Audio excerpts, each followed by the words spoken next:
नमस्कार दोस्तों, good morning to you all. मैं हूं चैनल होस्ट जीवन यात्री सुशील और आपका मेरे चैनल पर हार्दिक स्वागत है।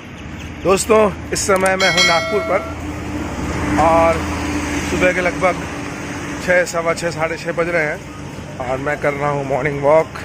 देखिए, आपको नज़ारा देख के पता लग रहा होगा। और आज मैं आपको नागपुर शहर के बड़े ही एक सुंदर स्थान पर लेके चल रहा हूँ सुबह सुबह वॉक करते करते। यह जो सुंदर स्थान है दोस्तों, ऐतिहासिक और धार्मिक महत्व का स्थान है। घूमते घूमते हमें क्या दिखाई दिया?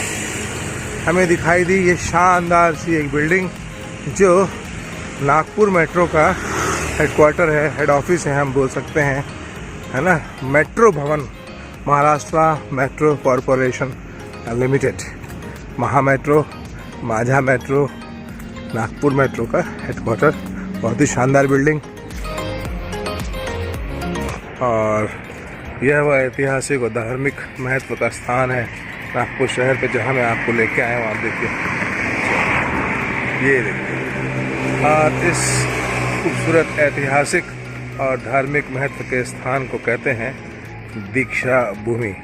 आइए हम चलेंगे इस स्थान पर, दर्शन करेंगे इस स्थान के और मैं आपके साथ साझा करूंगा इस स्थान से संबंधित सारी महत्वपूर्ण जानकारियां आपको भी बताएंगे। तो बने रहिए मेरे साथ दोस्तों। और अभी तक मेरे चैनल आपने सब्सक्राइब नहीं किया है तो जल्दी से जल्दी मेरे चैनल को सब्सक्राइब करिए। ऐसे कंटेंट और ऐसे पर्यटन स्थल मैं आपको दिखाता रहता हूँ। वीडियो को लाइक करिए और शेयर भी करिए, चैनल को सब्सक्राइब करिए। चलिए मिलते हैं आगे हम दीक्षा भूमि के अंदर। तो दोस्तों देखिए, हम पहुंच गए हैं उस ऐतिहासिक और धार्मिक स्थल पे नागपुर शहर में, जिसे कहते हैं दीक्षा भूमि। यह एक बहुत ही महत्वपूर्ण स्थान है। क्यों है, इसको घूमते हुए मैं आपको बताऊंगा। और इसके लेफ्ट हैंड साइड में मैं आपको दिखाता हूं। ये देखिए, याद करने का प्रयास करिए क्या है, मैं अभी आपको बताता हूँ। और राइट हैंड साइड में ये देखिए एक शिलापट्ट लिखा हुआ है, ये भी मैं आपको बताता हूँ क्या। पहले हम चलते लेफ्ट हैंड साइड पे, आइए। तो यह संविधान की प्रस्तावना है, प्रीएम्बल ऑफ इंडियन कॉन्स्टिट्यूशन।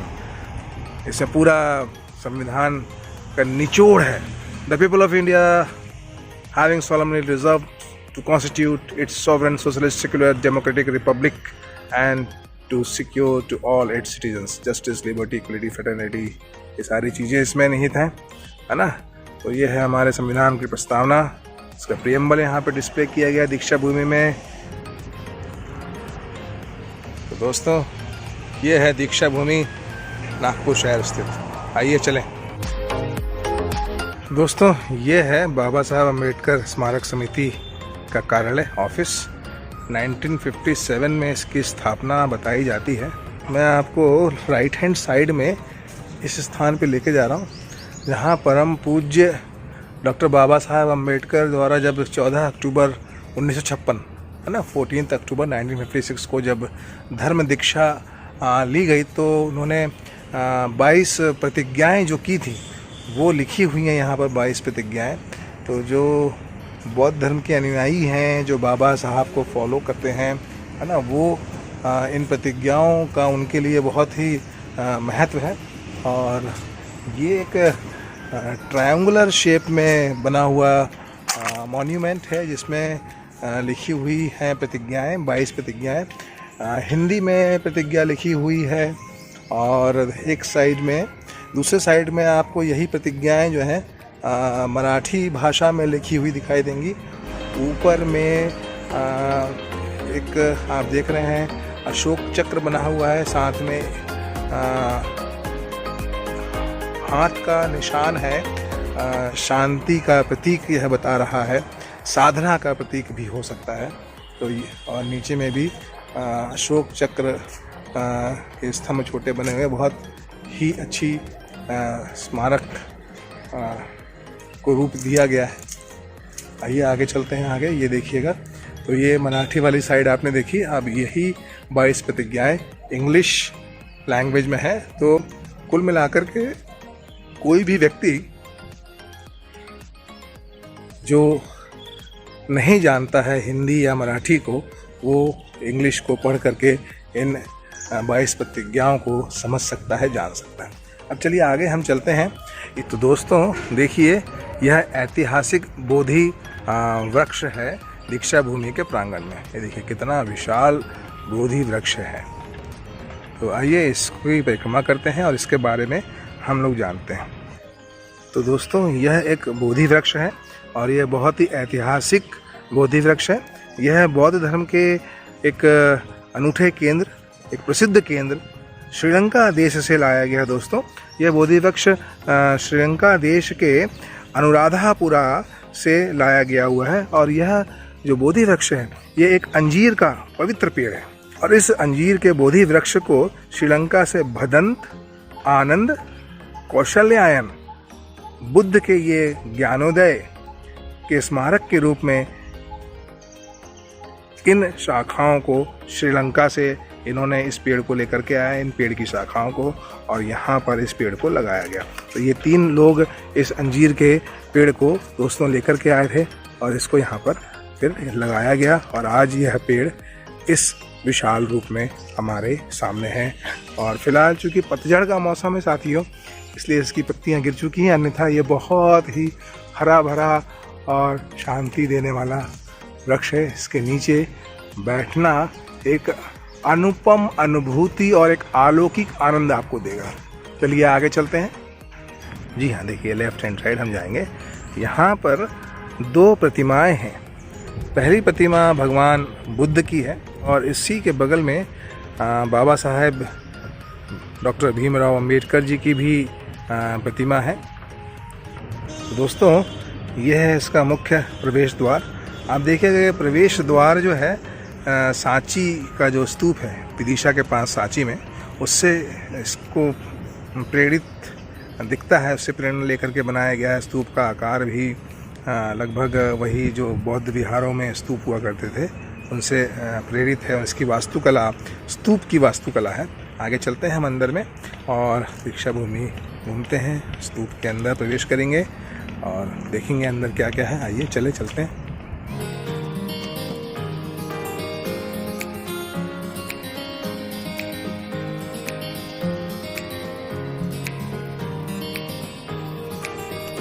तो दोस्तों यह है दीक्षा भूमि के अंदर का हिस्सा। स्तूप सेमी सर्कल के शेप में है, अर्धगोलाकार है। लगभग 4 एकड़ के क्षेत्र में यह पूरा स्तूप फैला हुआ है और इसको डिज़ाइन किया था शेओ डैन मल ने। 1978 में यह स्तूप बनना शुरू हुआ साथियों और 18 दिसंबर 2001 को भारत के तत्कालीन राष्ट्रपति KR नारायणन ने इसका उद्घाटन किया। बहुत ही ऐतिहासिक महत्व की जगह है दोस्तों। अब देखते हैं, आप देख रहे होंगे स्तूप के पीछे में भगवान बुद्ध की एक प्रतिमा भी है। आइए एक परिक्रमा करते हैं इसकी।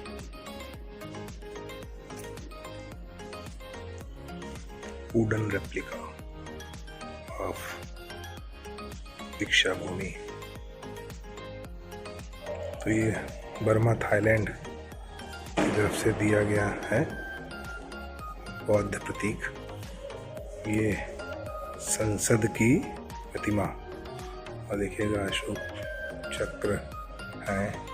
डॉक्टर अंबेडकर की छोटी सी एक प्रतिमा है अंदर इस मेमोरी।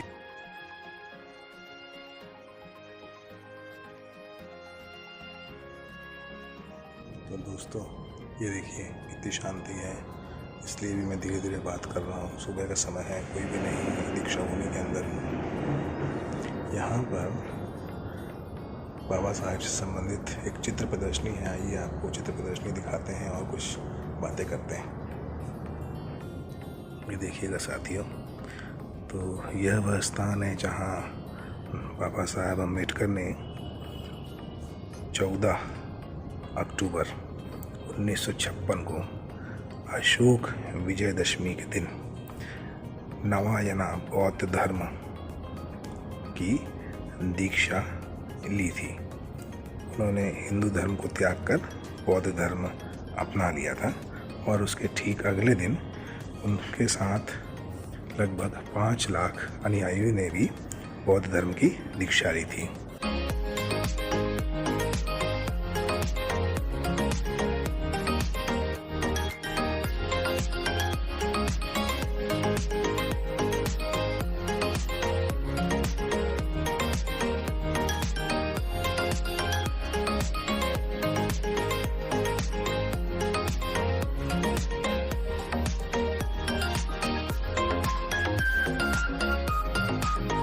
अक्टूबर 1956 को बाबा साहेब और उनकी पत्नी ने कुशीनगर के एक बर्मीज साधु थे, महास्तवीर चंद्रमणि,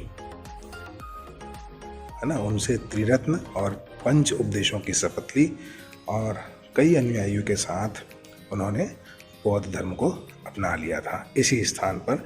इसलिए यह स्थान का ऐतिहासिक और धार्मिक महत्व बहुत ज़्यादा है।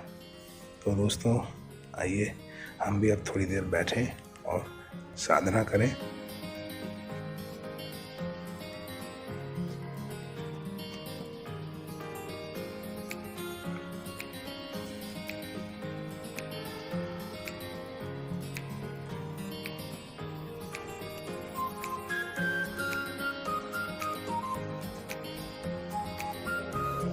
तो साथियों, हम आ गए हैं दीक्षा भूमि के बाहर और बहुत ही आत्मिक शांति मिली अंदर भगवान बुद्ध के दर्शन करके, बाबा साहब के दर्शन करके। साथियों, एक 2 मंजिला इमारत है। नीचे में जैसा कि आपने देखा बाबा साहब और भगवान बुद्ध की प्रतिमाएं हैं और ऊपर बौद्ध भिक्षुओं के रुकने का स्थान है। और दोस्तों, मैं आपको बताना चाहता हूँ, बाबा साहब बहुत ही विद्वान व्यक्ति थे, बहुत पढ़े लिखे थे, बहुत ज्ञानी थे और उनके जो अनुयायी हैं उन्होंने भी ज्ञान का प्रसार करने के लिए कमर कसी हुई है और उनके नाम से इस प्रांगण में जो 4 एकड़ का प्रांगण है, लगभग विभिन्न प्रकार के कॉलेज हैं। जैसे आप देख पा रहे होंगे, यहाँ पे आप देख रहे होंगे, ये बोधि वृक्ष के ठीक पीछे में डॉक्टर अम्बेडकर कॉलेज है, डिग्री कॉलेज है। यहाँ पे 3 फैकल्टीज़ हैं। इसके बैक साइड में, स्तूप के बैक साइड में doctor Ambedkar institute of management and research है। तो इस प्रकार की शैक्षणिक संस्थाएं भी समिति चलाती है ताकि एजुकेशन लोगों को मिलती रहे और ये बहुत ही सराहनीय और अति उत्तम कार्य है। शिक्षा देने से बढ़ के उत्तम कार्य कुछ भी नहीं है। यहाँ पे एक शॉप आपको मिल जाएगी जो लिटरेचर कुछ मिल जाएगा, कुछ पिक्चर्स मिल जाएंगी डॉक्टर बाबा साहब से संबंधित। तो दोस्तों, यहाँ पर हमारी आज नागपुर में दीक्षा भूमि की यात्रा हम समाप्त करते हैं। और ये पूरा वीडियो आपको कैसा लगा मुझे कमेंट करके ज़रूर बताइएगा। और साथियों, अच्छा लगा हो ना तो लाइक की बटन दिल से दबाइए, भरपूर दबाइए, वीडियो को लाइक करिए। चैनल को साथियों सब्सक्राइब नहीं किया है तो ज़रूर करिए। ऐसे कंटेंट मैं आपके लिए लाता रहूँगा, आपको कुछ धार्मिक, ऐतिहासिक महत्व की चीज़ें और सारी पर्यटन के स्थान मैं आपको दिखाता रहूँगा। जहाँ जहाँ मैं जाऊँगा आपके लिए एक नए अनुभव के साथ नई चीज़ें लाता रहूँगा, क्योंकि मैं हूँ जीवन यात्री सुशील। अगले वीडियो में फिर आपसे मुलाकात होगी साथियों। तब तक के लिए आप सभी को नमस्कार। अपना खूब ध्यान रखें और कोई ना कोई शारीरिक गतिविधि अपने शरीर को स्वस्थ रखने के लिए साथियों ज़रूर करें। दीक्षा भूमि के से मैं आप सबसे अब विदा लेता हूँ। नमस्कार।